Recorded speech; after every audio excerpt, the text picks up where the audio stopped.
Hello guys, welcome to A plus Pratibha classes. आज हम बात करने वाले हैं राजस्थान के प्रमुख दुर्ग के बारे में। तो बात करेंगे आज राजस्थान में प्रमुख दुर्ग कौन कौन से हैं, वो कौन कौन सी श्रेणियों में आते हैं। तो सबसे पहले अगर मैं बात करूं तो राजस्थान में दुर्गों के स्थापत्य के विकास में जो प्रथम खुदाई है, यानी वो जिक्र कहां से हुआ था दुर्गों का, कालीबंगा सभ्यता से। समझ रहे हो कैसे? क्योंकि कालीबंगा सभ्यता में ही हमें दुर्गों की खुदाई के क्या मिले थे, अवशेष मिले थे। बिल्कुल सही है। तो देखो, दुर्ग होते क्या हैं, दुर्गों को कौन कौन सी श्रेणियों में रखा गया है, राजस्थान के प्रमुख दुर्ग कौन कौन से हैं, उनकी बात आज हम करने वाले हैं। तो 7वीं से 13वीं जो शताब्दी थी, वहां तक स्थापत्य की दृष्टि से अगर बात करें तो राजस्थान में दुर्गों की दृष्टि से राजस्थान का स्थान कौन सा है? देखिए, महाराष्ट्र में भी बहुत दुर्ग है। अगर मैं देश की बात करूं, मध्य प्रदेश में भी बहुत दुर्ग हैं। लेकिन इनके बाद जो स्थान आता है वो किसका आता है? राजस्थान का आता है। ठीक है। दुर्गों की संख्या अगर भारत में बात की जाए तो महाराष्ट्र में दुर्ग है, उसके बाद एमपी में है, उसके बाद राजस्थान में है। तो राजस्थान में दुर्गों की कमी नहीं है। राजस्थान के दुर्ग कौन कौन से महत्वपूर्ण हैं वो देखेंगे। तो देखिए, कुछ ऐसे भी दुर्ग हैं जिन्हें दुर्गों को अलग अलग श्रेणियों में शामिल किया गया है। जैसे पारीख दुर्ग है, पारीद दुर्ग है, एरण दुर्ग है। टेंशन लेने की बात नहीं है, सारी बातें आज करेंगे कि कौन कौन से दुर्गों को किस किस श्रेणी में रखा गया है। तो जैसे कई दुर्ग हैं, उन्हें सैन्य दुर्गों में रखा गया है। बात करेंगे ये सैन्य दुर्ग भी क्या होते हैं। तो सबसे पहले मैं बात करूं तो शुक्र नीति जो है, शुक्र नीति, शुक्र नीति के अनुसार ही सर्वाधिक दुर्ग पूछे जाते हैं। सर्वाधिक दुर्ग इसी की दृष्टि से एग्जाम में पूछे जाते हैं कि शुक्र नीति के अनुसार दुर्गों की संख्या कितनी है। कितनी है? 9 है। तो शुक्र नीति में दुर्गों की संख्या 9 प्रकार कौन कौन से हैं उनकी बात करते हैं, क्योंकि इंपॉर्टेंट बात यही है। ठीक है, तो इतना इरेज कर रही हूं। देखो, आपको लिखना नहीं है, साथ साथ सिर्फ समझना है। ठीक है, आ गया समझ? सिर्फ समझना है। तो शुक्र नीति के अनुसार दुर्गों के प्रकार कितने हैं? शुक्र नीति दुर्गों के प्रकार हैं 9, यानी 9। सबसे पहले मैं बात करूं एरण दुर्ग की, नंबर 1 लगा लीजिए, एरण दुर्ग। लिखना नहीं है आपको, सिर्फ समझना है। बाद में आपको सारी चीजें नोट करवा दूंगी मैं। तो वे दुर्ग जिसके मार्ग पर खाई, कांटे और पत्थरों से युक्त क्या होता है? दुर्गम रास्ता, यानी कि कठिन रास्ता होता है, वो दुर्ग क्या कहलाते हैं? एरण दुर्ग। जैसे कि जालोर का दुर्ग है, अब ये है जालोर का किला।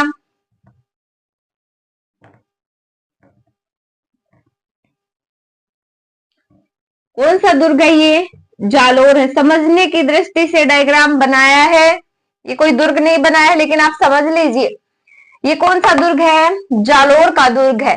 ठीक है, तो इसके मार्ग, यानी कि मैं यहां से जा रही हूं इस दुर्ग में, यहां से जा रहे हैं या फिर यहां से जा रहे हैं, यहां से जा रहे हैं, तो रास्ते में क्या है?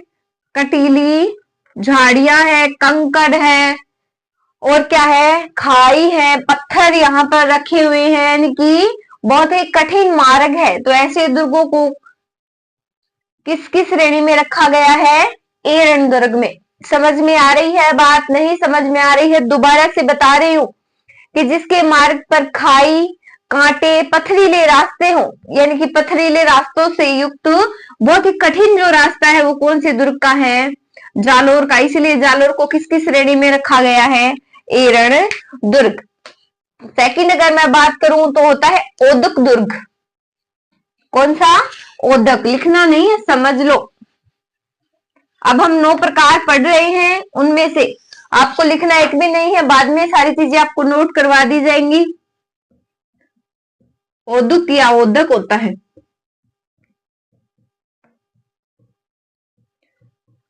ये दूसरा प्रकार है। तो ये इसका क्या मैटर है? तो ये दुर्ग जल दुर्ग की श्रेणी में आता है। जो ऐसा दुर्ग जो विशाल जल राशि से घिरा हुआ हो। तो जल के अंदर कौन सा दुर्ग है? फोटोज में आपने देखा होगा, बिल्कुल गागरोन दुर्ग है। तो ये गागरोन दुर्ग है और इसके चारों ओर क्या है? जल है। चारों ओर ये क्या है? जल है। और ये दुर्ग कौन सा है? गागरोन। ठीक है, तो जिसके चारों ओर जल हो, जिसके चारों ओर जल हो, वो कौन सी श्रेणी में आएगा? ओदक की श्रेणी में आएगा, जिसे जल दुर्ग भी कहते हैं। जल दुर्ग ऑप्शन में नहीं मिले तो आपको ये ओदक मिल जाएगा, ओदक नहीं मिलेगा तो जल दुर्ग बिल्कुल मिल जाएगा। ठीक है, तो देखिए कौन सा होगा इसमें, एक एक उदाहरण बता रही हूं। गागरोन। नेक्स्ट देखो, नेक्स्ट देखो थर्ड प्रकार कौन सा है? पहला कौन सा हो गया? एरण हो गया। दूसरा कौन सा हो गया? ओदक हो गया। तीसरा है पारीख। देखिए पारीख और पारिद दोनों अलग अलग हैं, तो अलग अलग ही याद रखें। दुर्ग बना रही हूं पहले, ये बना दिया हमने दुर्ग। कौन सा दुर्ग पढ़ रहे हैं? पारीख। तो वह दुर्ग जिसके चारों ओर बहुत बड़ी बड़ी क्या हो? खाइयां हो, बहुत बड़ी बड़ी खाई हो। ऐसा दुर्ग कौन सा है? भरतपुर का है एक। तो जैसे कि ये दुर्ग हो गया, यहाँ बहुत बड़ा विशाल गड्ढा है, यहाँ बहुत बड़ा विशाल यानी बड़ा गड्ढा है। जैसे भरतपुर है, भरतपुर का जो दुर्ग है ना, इसी की श्रेणी में आएगा। जूनागढ़ है, पारीख में ही आएगा। याद करने की ट्रिक भी मैं आपको बताऊंगी, एक बार आपको समझाया जा रहा है। ठीक है, कि याद कैसे होंगे, इतने सारे याद हो जाएंगे क्लास में ही। तो देखिए पारीख दुर्ग कौन से होंगे? पारीख दुर्ग वो होते हैं जिसके चारों तरफ बहुत बड़ी क्या हो? खाई हो, बहुत बड़ी क्या हो? खाई हो। ऐसा दुर्ग है भरतपुर है, जूनागढ़ है। तो ये आएंगे पारीख की श्रेणी में। ठीक है, नेक्स्ट देखो पारिध। नेक्स्ट है पारिध। तो ये पारिद कौन सा होता है? पारिद होता है ऐसा दुर्ग जिसके चारों तरफ ईंट पत्थर या मिट्टी से बनी विशाल दीवारों का क्या हो? प्रकोटा यानी कि मोटी मोटी दीवार हो। ऐसे दुर्ग क्या कहलाएंगे? पारिद दुर्ग। समझ रहे हैं? तो पारिद दुर्ग क्या होता है? ऐसे दुर्ग जिसके चारों तरफ ईंट पत्थर तथा मिट्टी से निर्मित क्या हो? परकोटा हो, यानी कि विशाल दीवारें हो। ऐसा दुर्ग कौन सा है? तो ऐसा चित्तौड़ का दुर्ग इतनी मोटी मोटी दीवारें नहीं है क्या? परकोटा नहीं है क्या? जैसलमेर है। तो पारिक की श्रेणी में, जैसे कि ये इसका क्या हो गया? परकोटा है, जिसके चारों ओर परकोटा हो, जैसे कि चित्तौड़ है। एक एक उदाहरण देख लो एक बार। तो ये आएगा पारिद की श्रेणी में। नेक्स्ट अपना आता है 5 नंबर। ये पहले पारिख था तो 3 नंबर था, पारिद था तो ये 4। अब बात करते हैं नंबर 5 की, शुक्र नीति के अनुसार। नंबर 5 पे लगाइए आप गिरिदुर्ग। समझते हैं? गिरी तो नाम से ही पता चल रहा है। गिरी नाम से क्या समझ आ रहा है?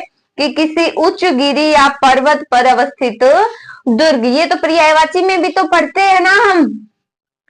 तो जैसे कि ये क्या है अपना, फिर वही दुर्ग है। पहचान क्या होगी इसकी गिरी दुर्ग की? तो गिरी दुर्ग किसी ऊंची पहाड़ी पर स्थित, ये कोई पहाड़ी है, बहुत ऊंची पहाड़ी है, इसके ऊपर ये दुर्ग है। ठीक है, पहाड़ी पर, पहाड़ी पर। तो पहाड़ी पर जो दुर्ग होता है, ऐसे दुर्ग को क्या बोलते हैं? गिरी दुर्ग। है क्या राजस्थान में ऐसा कोई दुर्ग? तो है, चित्तौड़ का है, मेहरानगढ़ का है। मेहरानगढ़ का चिड़ियाटूक पहाड़ी पर नहीं है क्या? तो बिल्कुल हो गया इसका उदाहरण मेहरानगढ़। ठीक है, नंबर 6 देखो धानवन दुर्ग। कौन सा? धानवन। नंबर धान और वन।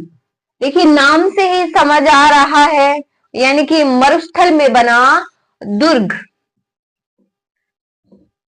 ये मिट्टी मिट्टी, चारों तरफ मिट्टी ही मिट्टी, यानी कि मरुस्थल में निर्मित, मरुस्थल में निर्मित, मरुस्थल में निर्मित जो दुर्ग है वो क्या कहलाएगा? धानवन दुर्ग। मरुभूमि में बना, उदाहरण क्या है? बिल्कुल सभी को पता है, जैसलमेर। कौन सा है? जैसलमेर है। नंबर 7 लगाइए, वन दुर्ग।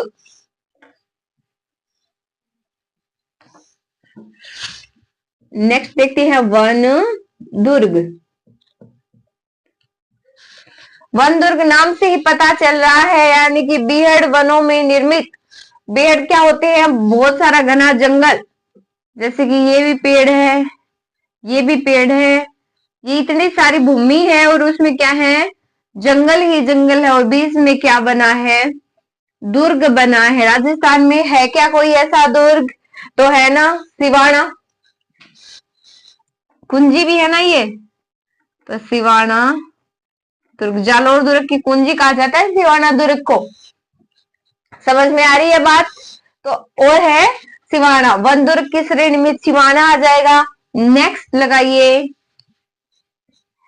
8, यानी कि 8। अब बारी आती है सैन्य दुर्ग की, और एक है सहाय। तो कई बार कंफ्यूज होता है कि सैन्य को ही सहाय बोलते हैं, नहीं, बिल्कुल ये दोनों अलग अलग है। अब बात करते हैं सैन्य दुर्ग की। सैन्य दुर्ग क्या होता है? ध्यान से देखिए, खंडों या ईंटों में समतल भूमि पर जो निर्मित दुर्ग होता है, जहां युद्ध का व्यू यानी कि रचना जो तैयार की जाती है ना, वो जहां सैनिक निवास करते हैं, इसमें लगभग क्या हो जाते हैं? सभी दुर्ग आ जाते हैं, क्योंकि सैनिक तो सभी में तैयारी करते हैं, विश्राम करते हैं।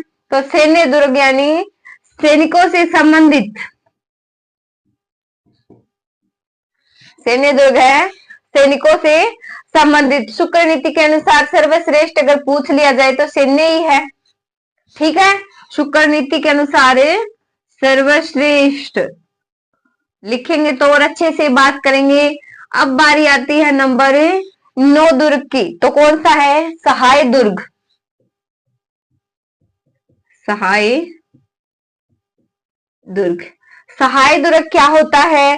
तो सहाय होता है वह दुर्ग जिसमें शूरवीर सदा अनुकूल रहने वाले बांधव लोग वहां पर निवास करते हैं। समझ में आ गई बात?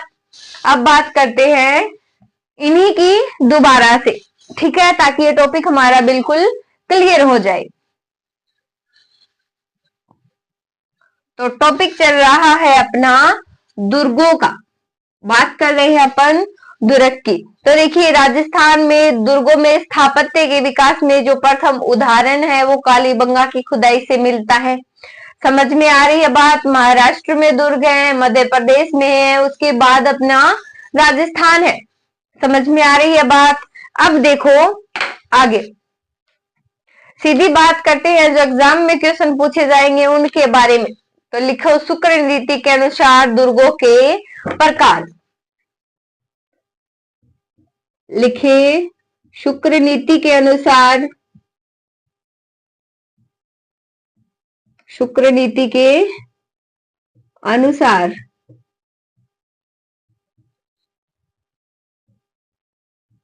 दुर्गों के प्रकार कितने हैं? 9 है। तो लिख लीजिए 9। प्रथम कौन सा है? एरण दुर्ग। लगाओ एरण दुर्ग। अब एरण दुर्ग में लिखना स्टार्ट करेंगे। तो एरण दुर्ग में सबसे पहले लिखें वे दुर्ग जिनके मार्ग में खाई। लिखो, वे दुर्ग जिनके मार्ग में, जिनके मार्ग में खाई, जिनके मार्ग में खाई, कांटों व पथरीले पत्थरों से युक्त, पथरीले रास्ते लिख लो या पत्थरों से, एक ही बात है तो लिखो खाई, कांटों व पत्थरों से युक्त,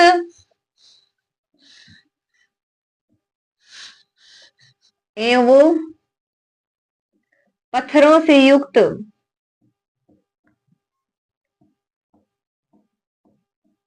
युक्त रास्ता हो या फिर मार्ग हो, एक ही बात है। उदाहरण बताया था, कौन सा दुर्ग है? जालोर दुर्ग। तो लिखो उदाहरण में जालोर दुर्ग। क्या चीज समझ में आई? शुक्र नीति के अनुसार दुर्गों के प्रकार कितने हैं? 9 है। कितने? 9। सबसे पहले बात की है हमने एरण दुर्ग की। कोई पूछ ले एरण की विशेषता क्या है, तो वे दुर्ग जिनके मार्ग में खाई व पत्थर हो, यानी कि रास्ता बहुत कठिन हो, ऐसे दुर्ग को क्या कहेंगे? कौन सी श्रेणी में आएगा? एरण की श्रेणी में आएगा। और एरण दुर्ग का कोई उदाहरण पूछ भी ले तो ऐसा दुर्ग कौन सा है? जालोर का दुर्ग है। ठीक है, नेक्स्ट लिखे ओदुक दुर्ग। नेक्स्ट नंबर 2 लिखे, क्या लिखेंगे? ओदक दुर्ग। ओदक नाम से पता चल रहा है? नहीं चल रहा है? उन्हें अभी बता देते हैं। तो ओदक दुर्ग क्या होता है? ऐसा दुर्ग जिसके चारों तरफ क्या हो? जल हो, और ये इसको जल दुर्ग भी कहा जाता है। तो लिखो जल दुर्ग भी कहा जाता है ऐसा दुर्ग जो विशाल जल राशि से घिरा हुआ हो। लिखो ऐसा दुर्ग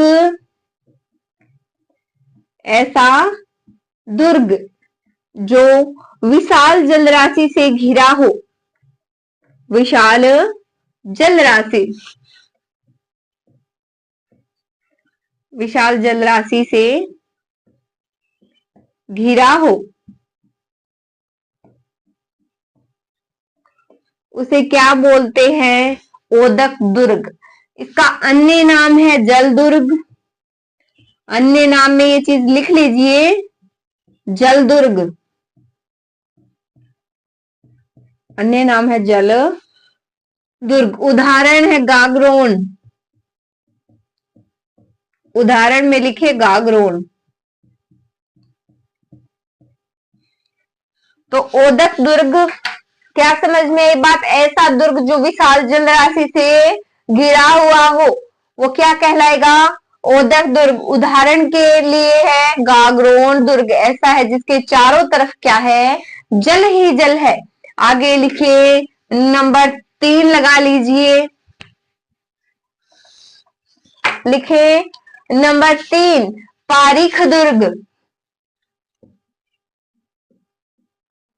लिखे पारीख दुर्ग। पारीख दुर्ग में क्या आएगा? तो पारीख वह दुर्ग जिसके चारों तरफ बहुत बड़ी एक खै है, तो क्या आएगी? खाई। क्या आएगी? खाई। तो लिखे वह दुर्ग जिसके चारों तरफ बड़ी खाई हो।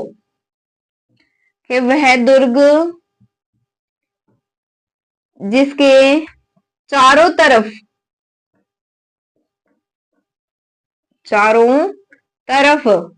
बड़ी खाई हो। बड़ी खाई हो, ऐसे दुर्ग क्या कहलाएंगे? पारीख दुर्ग कहलाएंगे। जैसे भरतपुर है, जूनागढ़ है, तो उदाहरण लिख लीजिए जूनागढ़।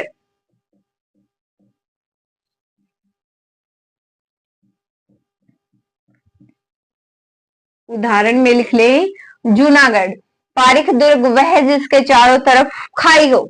उदाहरण है जूनागढ़। समझ में आ रही है बात?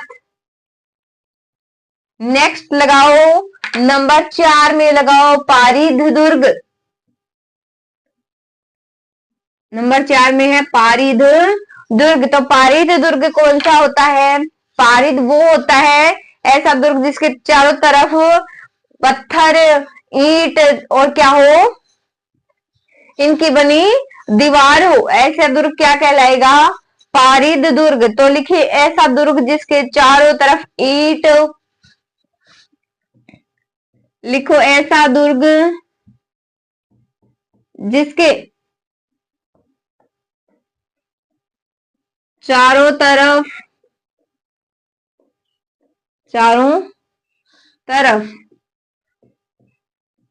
ईंट और क्या हो, पत्थर तथा मिट्टी से बनी बड़ी बड़ी दीवारों का या विशाल दीवारों का परकोटा हो। तो लिखिए ऐसा दुर्ग जिसके चारों तरफ ईंट, पत्थर और किस चीज का, मिट्टी से बनी बड़ी बड़ी दीवारों का, मिट्टी से बनी बड़ी बड़ी दीवारों का परकोटा हो।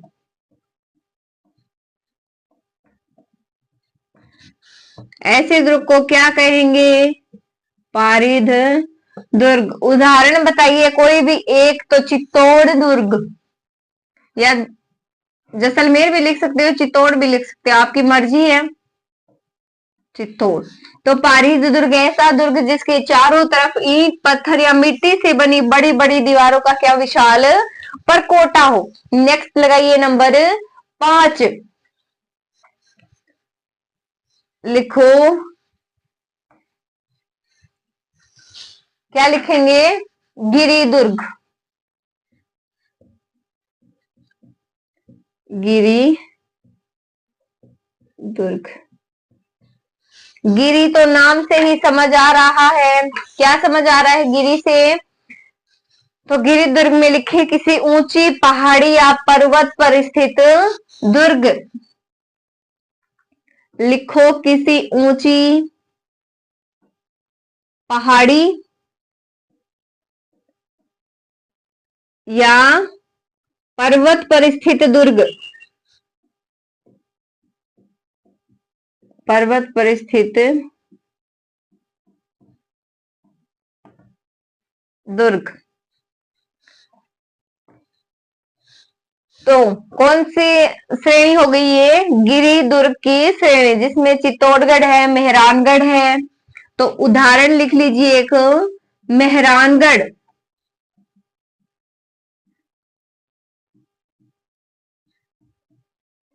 उदाहरण है मेहरानगढ़। किसी ऊंची पहाड़ी पर्वत पर स्थित दुर्ग को क्या कहेंगे, गिरि दुर्ग की श्रेणी में आएगा वो। नेक्स्ट लगाइए नंबर 6 पे लगाइए धानवन दुर्ग। साथ साथ लिखते रहिए, स्क्रीनशॉट लीजिए, धानवन दुर्ग। तो धानवन दुर्ग को क्या बोलेंगे, कौन कौन से होंगे धानवन दुर्ग, तो ऐसे दुर्ग जिसमें मरुस्थल ही मरुस्थल या मरुस्थल में बना दुर्ग, सीधा लिख सकते हैं, जिसके चारों ओर मरुस्थल हो या मरुस्थल में बना दुर्ग। मरुस्थल में बना दुर्ग, साफ साफ पता चल रहा है। उदाहरण क्या रहेगा, जैसलमेर दुर्ग। तो उदाहरण में लिखें जैसलमेर। उदाहरण में जैसलमेर लिख सकते हैं। अब बात करें नंबर 7 की। 6 नंबर तक सभी के कंप्लीट हो गए। नंबर 7 लिखें वन दुर्ग। वन दुर्ग, तो जिसके चारों तरफ क्या हो, कटीली झाड़ियां हो, बीहड़ हो, उसे क्या बोलेंगे, वन दुर्ग की श्रेणी में आएंगे। तो लिखे बीहड़ या वनों में निर्मित दुर्ग, सीधा लिख लीजिए, वनों में निर्मित दुर्ग। वनों में निर्मित दुर्ग।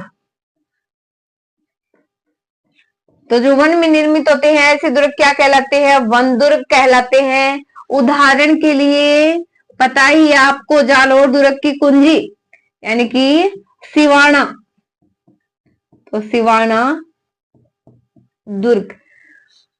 वनों में निर्मित दुर्ग, उदाहरण लिख लीजिए सिवाना दुर्ग। अब लगाइए नंबर 8।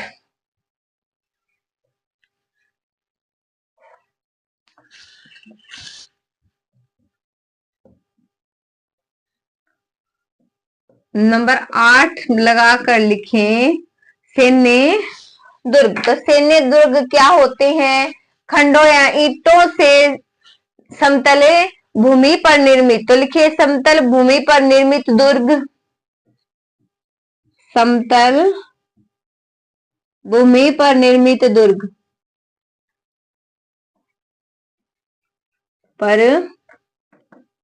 निर्मित दुर्ग, समतल भूमि पर निर्मित दुर्ग जहां युद्ध की व्यूह रचना में चतुर सैनिक निवास करते हो। सैनिकों का निवास, इतने में ही समझ जाएंगे आप। ठीक है, तो ऐसे दुर्ग जैसे कि चित्तौड़ है, इसमें लगभग सारे ही आ जाएंगे, लेकिन आपको एक ही उदाहरण लिखना है, आप चित्तौड़ लिख सकते हैं। समझ में आ गई बात? ये हो गया सैन्य दुर्ग। तो अब लिखें नेक्स्ट सहाय दुर्ग। नंबर 9 लगाएं, सहाय दुर्ग। तो सहाय दुर्ग में क्या क्या चीजें आएंगी? सहाय दुर्ग में आएंगी तो राजस्थान के ऐसे दुर्ग जो किस किस श्रेणी से महत्वपूर्ण है, सैनिकों की दृष्टि से या फिर निवास की दृष्टि से। तो अभी अभी मैंने बताया सैन्य और सहाय क्या होता है, अलग अलग होता है। तो वह स्थान या वह दुर्ग जिसमें सूरवीर निवास करते हो, या यानी कि एक दूसरे की सहायता के लिए जहां सूरवीर बांधव खड़े रहते हो, ऐसे दुर्गों को किसकी श्रेणी में रखा गया है? सहाय दुर्ग की श्रेणी में रखा गया है। तो आप लिख सकते हैं ये बात, सहाय में लिखें वह दुर्ग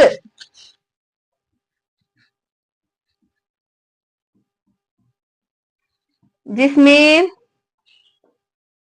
सूरवीर, समझ में आ गई ना? सैन्य और सहाय बिल्कुल अलग अलग है। तो लिखिए वह दुर्ग जिसमें सूरवीर सदा